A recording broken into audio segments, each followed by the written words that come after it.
Posicionamento tem indicadores KPIs que são tanto qualitativos quanto quantitativos, né?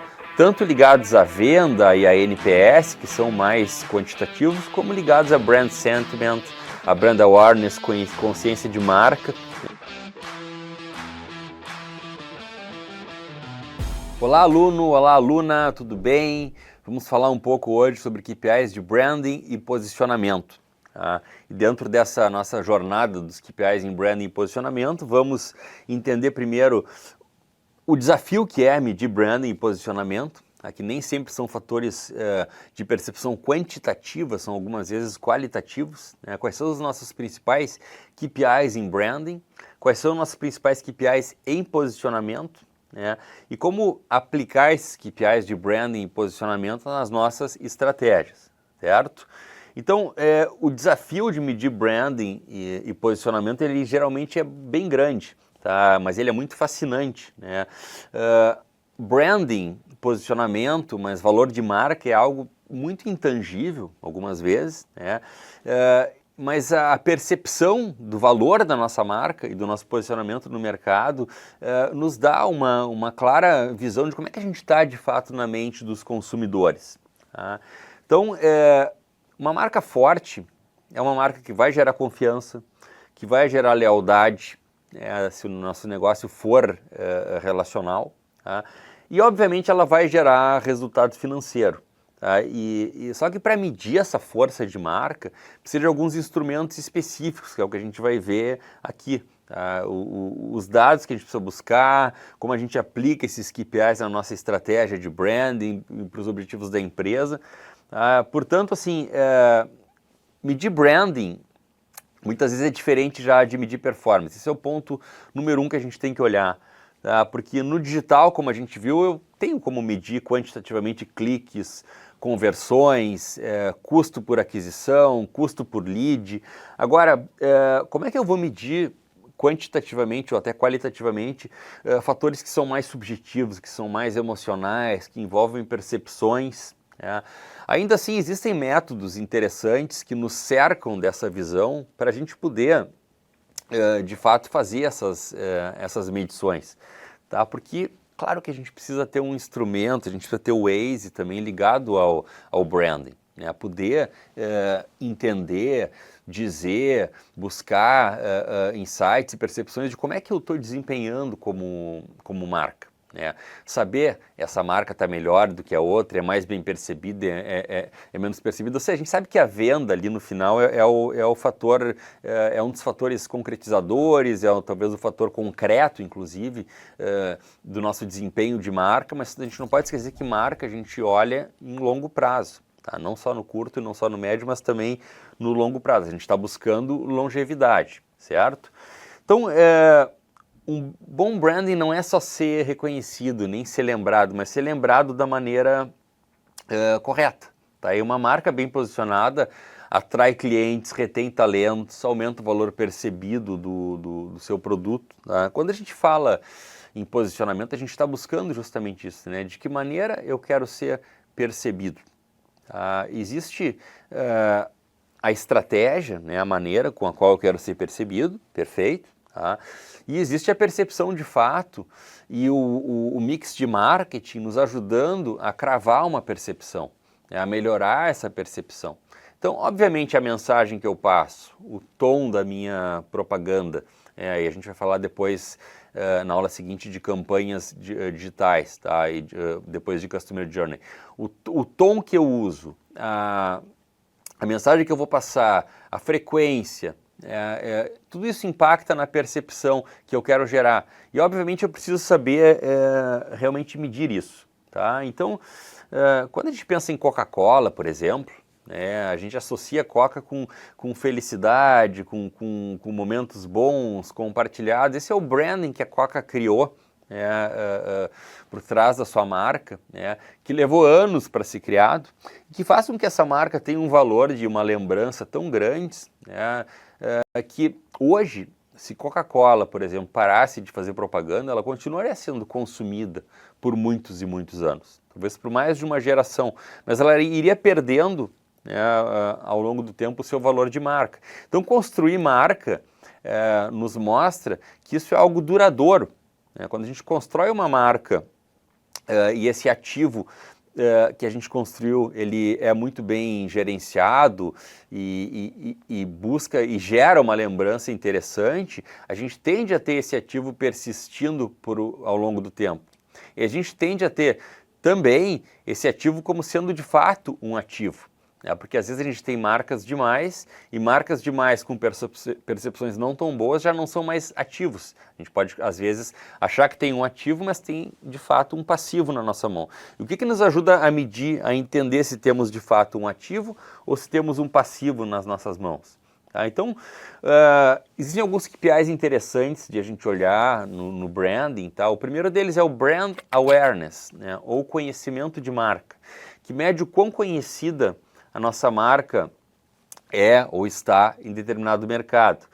Claro que para isso eu vou ter que fazer algum tipo de pesquisa de reconhecimento, menções espontâneas em redes sociais ou mecanismos de busca, tá? Então, se eu estou gerenciando uma determinada marca, seja no segmento de saúde, seja no segmento de varejo, seja no segmento automotivo, na indústria, eu preciso estar olhando, por exemplo, como é que é a menção à minha marca, como é que é a menção espontânea, inclusive, lembrando que as pessoas não vão para as redes sociais para falar de marcas e de produtos, mas em algumas conversas surgem recomendações, surgem usos, a marca pode estimular alguns debates, portanto, assim como ninguém assiste televisão, a não ser nós mais técnicos, para chegar na propaganda, tu não vai para as redes sociais buscando uma marca específica, mas a marca ela pode gerar esse debate. Depois o brand equity, o valor de marca, ele mede a força emocional da marca e como ela se diferencia dos concorrentes baseado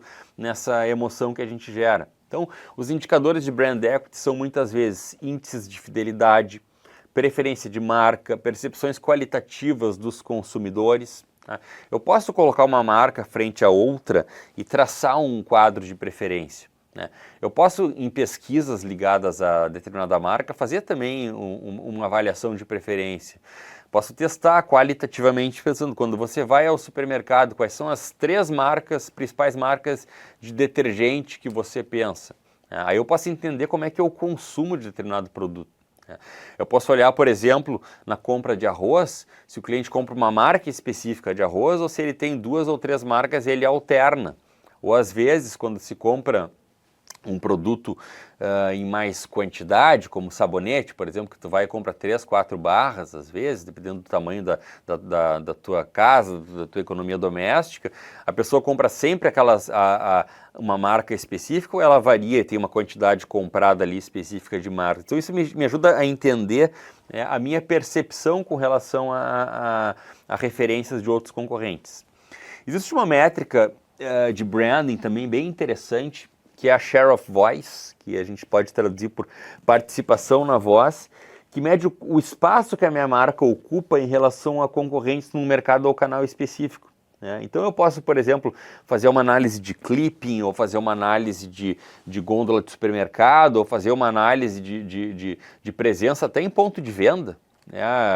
Marcas, por exemplo, que vendem em mercados mais informais, como lugares de venda de roupa em metrópoles, em regiões periféricas de metrópoles maiores, vão às vezes olhar balaio de venda, balaio no sentido do lugar que ficam as marcas empilhadas, para ver quanto é de uma marca de malha específica, quanto é de uma determinada outra marca. Então esses monitoramentos, essas escutas, esses lugares de ver o quanto eu estou e quem mais está ali naquele ponto de venda me ajuda muito a entender um pouquinho do share of voice, qual é o tamanho da minha voz, da minha participação de voz naquele mercado. E depois o Net Promoter Score, que é uma métrica de lealdade, ele serve tanto para fidelidade quanto para a própria disposição a recomendar. Se eu tenho uma grande disposição a recomendar a minha marca, muitas pessoas recomendariam aquela marca com a qual eu lido ou trabalho, obviamente o valor de marca tende a ser um pouco maior, porque nem todo mundo tem disposição a recomendar uma determinada marca. Eu vou recomendar aquilo que me gerou mais satisfação, mais engajamento, que me deixou mais feliz ali com a experiência de compra. Claro que marca tem muito a ver hoje em dia com storytelling, com a contação de história, qual é a narrativa que está por trás daquela marca. Então, eu que trabalho muito com planejamento estratégico de empresas e de marcas, eu às vezes trago alguns cases que contam um pouquinho dessa história, como o próprio case da Nordstrom, que é uma rede de varejo americana, que traz uma história muito interessante. Tá? A Nordstrom é uma marca que vende basicamente roupas. Tá? Roupas de tudo que é tipo, para tudo que é idade, roupas de verão, roupas de inverno. Tem um pouco de uma linha mais de calçados e bolsas também, departamentos de moda, marcas mais de topo, marcas um pouco mais massificadas. Então, essas grandes redes hoje em dia, elas lidam muito também com a questão do store in store, que é loja dentro de loja. Então, às vezes, dentro de uma grande marca como Nordstrom, como Bloomingdale's, como Macy's, eu vou encontrar uma loja de determinada marca dentro da própria loja. Então, são universos muito grandes. Aliás, essa questão de store in store, ela já existe hoje dentro da própria loja de eletrônicos. Né? A Best Buy, que foi um exemplo que eu trouxe na nossa aula anterior, ali dos KPIs de marketing digital, né? A Best Buy é uma loja que criou uma estratégia de ter ilhas de lojas de Apple, de Samsung, de Garmin, de outras marcas dentro do seu próprio ambiente de lojas. Tá?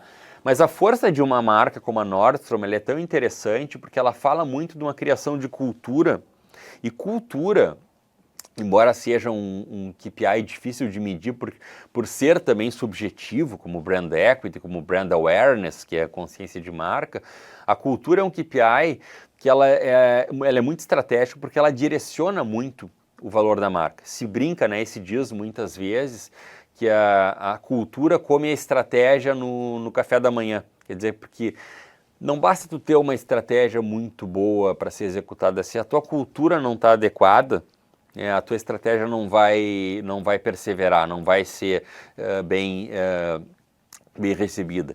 Então, nesse sentido, tem quase uma fábula, uma história que se conta lá da Nordstrom, que quando ela estava abrindo a segunda loja em Washington, nos Estados Unidos, e estava já há alguns dias aberta, e ela tomou o lugar, tomou o ponto de venda de uma outra rede antiga que estava ali, mas que saiu dali, que era uma rede que fabricava pneus, era varejo de autopeças.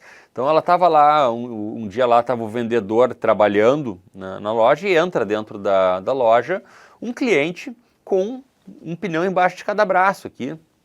E ele chega no balcão e disse: eu vim fazer o retorno dessa mercadoria. Porque nos Estados Unidos existe uma cultura que no Brasil não tem tanto, que é a da devolução. Então, se eu compro um produto e eu me arrependo da compra, eu posso a qualquer tempo chegar na loja ali e devolver o produto. E tem um departamento de devolução. Ninguém vai nem me perguntar por que eu estou devolvendo. Se eu comprei no cartão de crédito, eles vão me estornar aquele valor no cartão que eu usei. Se eu comprei em dinheiro, eles vão me devolver o dinheiro e tal. E aquele cliente chegou com 2 pneus, só que a loja nunca vendeu o pneu. E quando o vendedor estava ali pronto para perguntar se não era um engano, se não era uma outra loja, se ela não tinha vendido aquele pneu, se ela não tinha comprado aquele pneu em outro lugar, o dono da loja sacou ali e rapidamente estava perto, interrompeu, casualmente ele estava perto, ele interrompeu o vendedor e disse: o senhor tem a nota? Ele falou para o cliente, e o cliente disse: tenho. Daí ele tirou ali a nota, mostrou, o dono da loja viu $200, abriu o caixa, tirou lá os $200, deu na mão do cliente, pegou os pneus, anotou qualquer coisa, ele fez que anotou qualquer coisa, e o cliente foi embora. E o vendedor ficou ali boquiaberto, perguntou para o dono da loja: mas por que o senhor trocou um produto que a gente nunca vendeu aqui? E ele respondeu: porque eu não gostaria que nenhum cliente saísse dessa loja sem ter a sua necessidade atendida. Portanto, se criou ali uma cultura de marca que faz parte hoje da jornada de compra de clientes, que não tem nada a ver com essa experiência que foi comunicada ali, mas que virou um case que dentro da empresa é contado e que impacta hoje no brand equity, no brand awareness da Nordstrom, porque foi uma decisão de compra tomada, uma decisão de gerenciamento de estoque, né? E na verdade nem de estoque, porque aquele produto não estava em estoque. Depois alguém tinha que se virar para dar baixa naquele produto, para explicar aquele dinheiro que saiu. Não importa, se quebrou um processo ali. E às vezes a gente tem que cuidar um pouco isso, né? A gente está preocupado em não quebrar processos, em atender processos como um todo, mas muitas vezes atitudes marcantes como essa têm um impacto nos KPIs de performance de marca que são muito visíveis e depois são mensuráveis ali na frente quando a gente olha, né, o quanto essa marca vale hoje e quando eu comparo Nordstrom com qualquer outra marca que não tem essa visão cultural que tem lá a Nordstrom nos Estados Unidos. Agora, se eu não souber manter a cultura, os KPIs vão cair. Tá? É o que está vivendo outra marca americana nesse momento, que é a Starbucks, e que respingou para outros mercados, inclusive para o mercado brasileiro. A gente vê muitas vezes notícias de que a Starbucks entrou no mercado, num momento de concordata e de falência no Brasil, que as vendas tiveram durante muito tempo em baixa, tá? E aí tu vai olhar e pensa, como é que uma marca que vende um produto tão bom, né, entra em concordata ou chega em processo de quase falência num país? Aí quando tu vai olhar para as vendas fora do Brasil, China, Estados Unidos, também tem vendas muito baixas por metro quadrado e vendas que no gráfico ali dos anos começam a declinar. E aí a gente se pergunta, por quê? O brand equity, né, de uma Starbucks é muito alto. O brand awareness maior ainda. Todo mundo sabe que marca é. Todo mundo que vai, volta. Tem um índice de lealdade alto. Como é que o negócio como um todo começa a ter problemas de desempenho? Aí a gente se dá conta que é porque a gente está falando justamente de uma cultura mal implementada. Quando tu ia numa Starbucks alguns anos atrás, primeiro, o teu nome era escrito a caneta no copo. Tu consegue mensurar a felicidade disso quantitativamente? Não, não é um KPI mensurável quantitativamente. Mas o fato de tu ter o teu nome escrito no copo é um elemento da experiência de marca. Depois, o fato de tu chegar numa cafeteria dessas e escutar um jazz tocando e tu te sentir bem, porque ali tem a música e depois tem a playlist que tu pode baixar no Spotify da Starbucks e aquilo está tocando, está gerando uma ambientação, aquilo é um fator positivo da cultura. Depois, o teu café ser entregue em 1, 2, 3 minutos. O recepcionista ser amigável contigo. Aí com o tempo tu vai para uma Starbucks, tu tem um barista, um recepcionista que está mal-humorado, porque acha que ganha pouco, que o emprego dele vale pouco, né? Não toca mais música na loja, teu nome não é mais escrito a canetinha no copo e casualmente o teu valuation começa a baixar. E a tua venda começa a cair em alguns países. Então não é casualmente, é essa questão de cultura influenciando nesse KPI de performance de marca. Isso é muito, portanto, visível. Tá? Bom, se a gente for falar não só de branding, mas de posicionamento, a gente tem alguns KPIs que são interessantes também de observar. Né? Primeiro, percepção de atributos-chave. Como é que os consumidores associam a nossa marca ou valores com características específicas? Então, o consumidor percebe no meu produto inovação, sustentabilidade, luxo. Eu tenho que ter pesquisas que me falam um pouco dessa percepção de posicionamento. E essas pesquisas elas precisam estar conectadas com a percepção que eu quero gerar. Porque posicionamento tem um ponto interessante. Posicionamento é gerenciável pela empresa e pela marca. Então, dependendo da mensagem que eu quero passar e de qual é a minha decisão de posicionamento, como eu quero ser percebido, eu vou vestir a roupa que vai gerar essa percepção. É evidente. Se a gente quer ser percebido numa festa com uma imagem X, a gente vai vestido de um jeito. Se a gente quer ser percebido numa festa com outro tipo de imagem, a gente vai vestido de outro jeito. Se eu apareço vestido de terno e gravata, eu quero gerar uma determinada percepção. Se eu apareço só de camisa, eu quero gerar uma percepção menos formal. Agora, se eu apareço de camiseta ou de manga cavada, eu quero gerar uma outra percepção. E se eu chego sem camisa, eu espero que eu esteja na beira da praia, ali num parque, senão eu vou gerar uma outra percepção que também é diferente. Então, portanto, posicionamento estratégico é algo que a gente consegue gerenciar. E a gente tem que olhar os KPIs certos para ver se o gerenciamento que a gente está buscando está de fato sendo atendido. Outro KPI interessante, brand sentiment, ou sentimento de marca. A reação à minha marca é positiva, é neutra, é negativa. Às vezes uma marca fala, uma pessoa, um representante da empresa fala alguma coisa que não é muito legal e gera uma percepção negativa e gera uma crise de relações públicas que precisa ser contornada, ou às vezes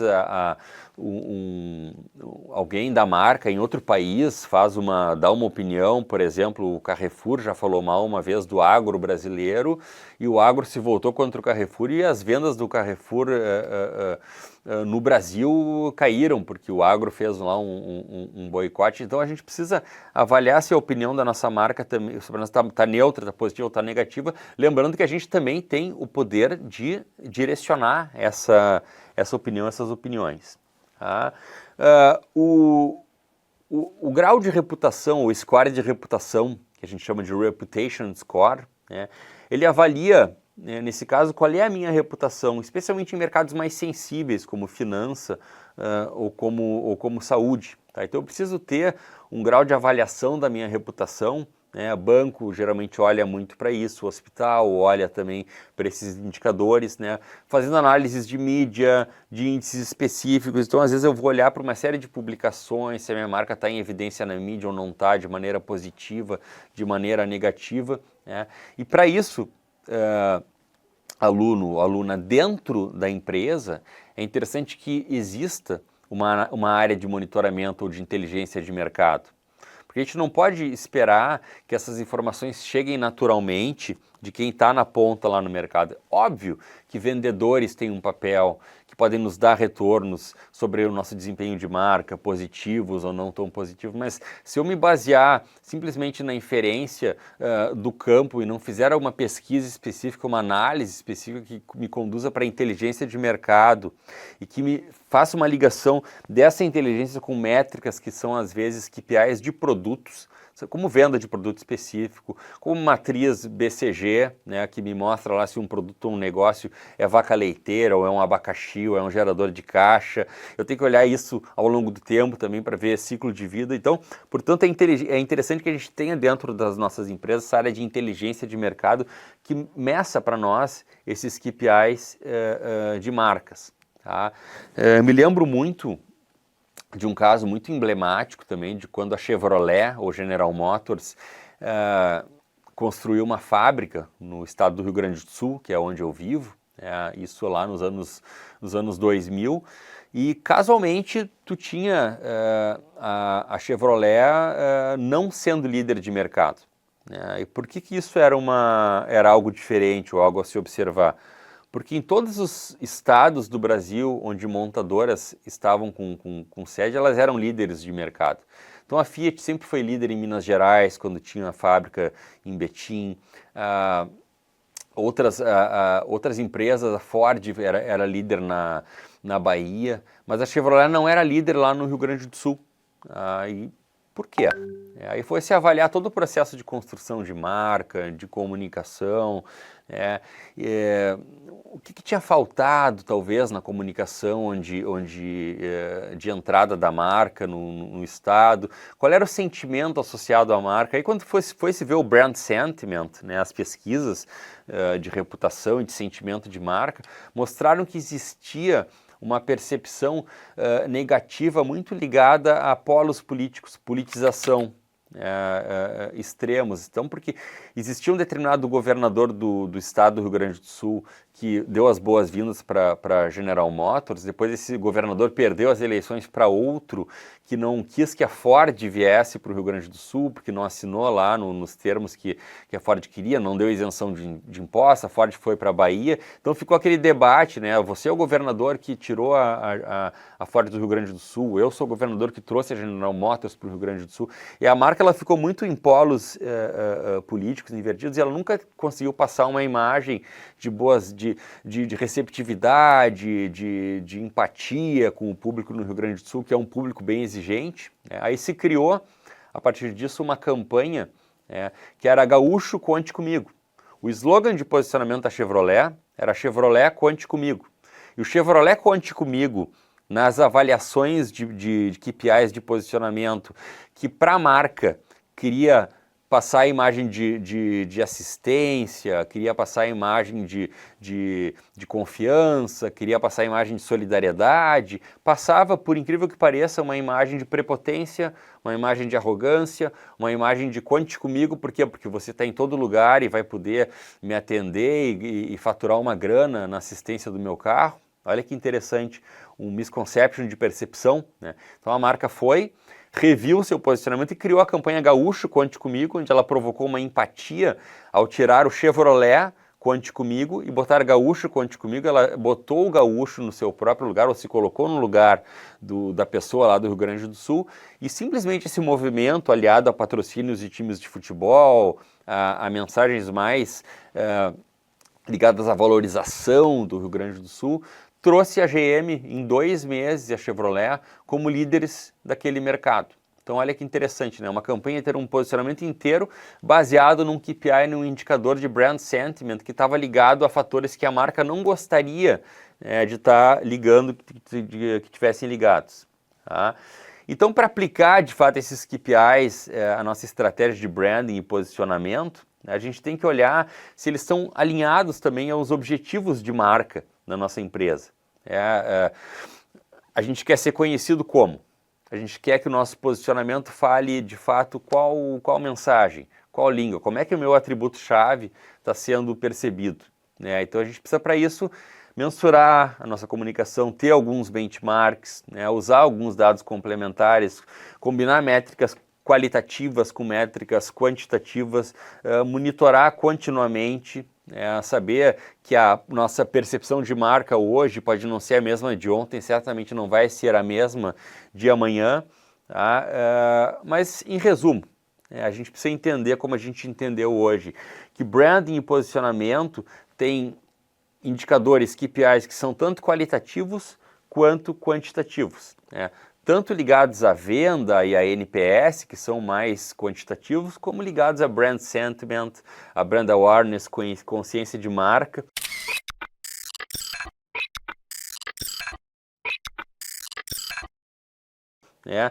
Porque marca é algo subjetivo, e marca é algo que deve ser enxergado sempre pela ótica do médio e do longo prazo. Não adianta eu olhar a marca só pela ótica do curto prazo, porque pode ser que eu tenha que tomar decisões erradas ligadas ao gerenciamento da minha marca, e isso não é interessante para ninguém, muito menos para a marca que a gente está gerenciando. Tá? Pense aí como call to action, como sugestão na marca da empresa onde você trabalha, ou de um cliente, ou uma marca que você quer conhecer um pouco mais, né? E sugira alguns atributos chaves, alguns KPIs que você considera importante para medir o desempenho dessa marca, né? Pense em dados qualitativos, pense em dados quantitativos, tá? Faça esse exercício e a gente se vê na próxima aula, onde a gente vai trabalhar principalmente com performance de campanhas publicitárias, tá? Valeu, aluno, valeu, aluna, muito obrigado, até lá.